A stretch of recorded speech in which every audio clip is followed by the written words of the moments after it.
अस्सलाम वालेकुम। कैसे हैं आप सब? उम्मीद करती हूँ खैरियत से होंगे। फ़र्स्ट ऑफ़ ऑल तो मैं आपसे बहुत माज़रत ख़्वाह हूँ कि मैं कुछ दिनों से वीडियो अपलोड नहीं कर सकी क्योंकि मेरी ट्रांसफ़र हो गई थी, तो इसलिए बस शिफ्टिंग में थोड़ा बिज़ी थी। लेकिन अब आइंदा डेली वीडियो अपलोड हुआ करेगी।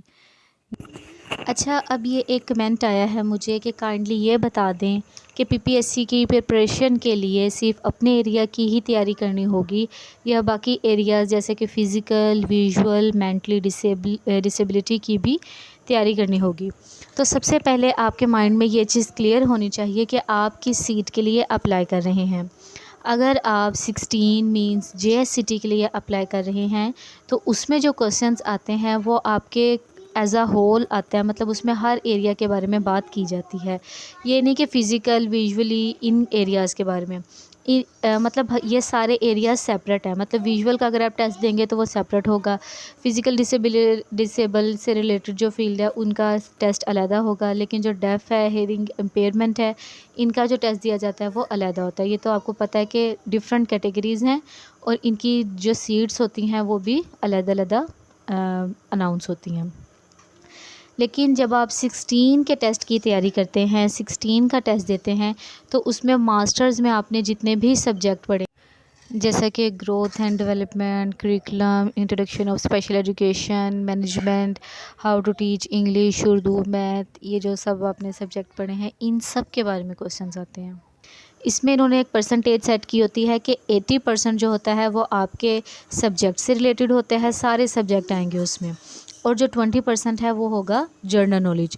जनरल नॉलेज में कुछ भी आ सकता है, कोई इल्लामा इकबाल का शेर आ सकता है, कोई इंग्लिश की ग्रामर आ सकती है, कोई मैथ के क्वेश्चंस आ सकते हैं, कुछ भी इसमें आ सकता है। ठीक है, जनरल नॉलेज में कुछ भी वो दे सकते हैं, लेकिन ये सब होगा 20%। 80% क्या होगा? जो आपकी फ़ील्ड है, मतलब अगर आप हियरिंग इम्पेयरमेंट का टेस्ट दे रहे हैं तो उससे रिलेटेड क्वेश्चंस आएंगे, फिर ग्रोथ के बारे में आ जाएंगे, करिकुलम के बारे में आ जाएंगे, स्पीच से रिलेटेड आ जाएंगे, मतलब 12 बुक से रिलेटेड जितने भी क्वेश्चंस वो दे सकते हैं वो देंगे। लेकिन अगर आप दे रहे हैं 17 का टेस्ट, एसएससीटी के लिए टेस्ट दे रहे हैं, तो वो आपका आता है सिर्फ़ और सिर्फ हेयरिंग इम्पेयरमेंट से रिलेटेड।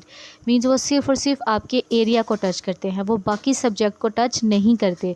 जो बाकी 12 बुक्स आपने मास्टर्स में पढ़ी हैं उसको वो टच नहीं करेंगे। वो सिर्फ़ और सिर्फ आपके, अगर आप मतलब डेफ़ हैं, हेयरिंग इम्पेयरमेंट का टेस्ट दे रहे हैं तो उससे रिलेटेड क्वेश्चन आएंगे।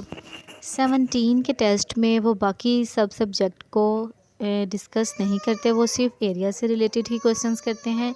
लेकिन जो 17 का टेस्ट होता है वो थोड़ा सा डिफ़िकल्ट होता है, कॉन्सेप्चुअल होता है, उसमें बच्चे के कॉन्सेप्ट को जज करते हैं।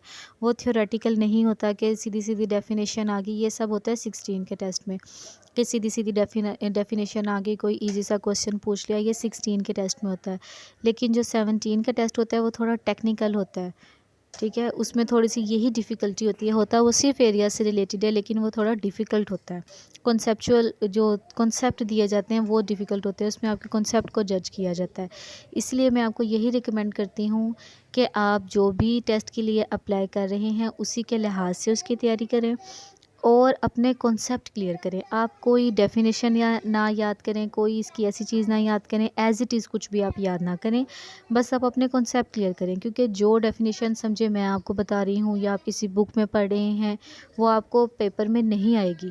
वो आपको एक ऐसा क्वेश्चन देंगे जिससे सिर्फ़ और सिर्फ आपका कॉन्सेप्ट क्लियर होगा, और फिर आपने, अगर आपका कॉन्सेप्ट क्लियर होगा तो आप उसका आंसर कर सकेंगे, वरना आपको उसका आंसर नहीं आएगा। तो मेन फोकस आप इसी चीज़ पे रखें कि आपके कॉन्सेप्ट क्लियर हों। तो उम्मीद करती हूँ आपको समझ आ गई होगी। मिलते हैं नेक्स्ट वीडियो में। अल्लाह हाफिज़।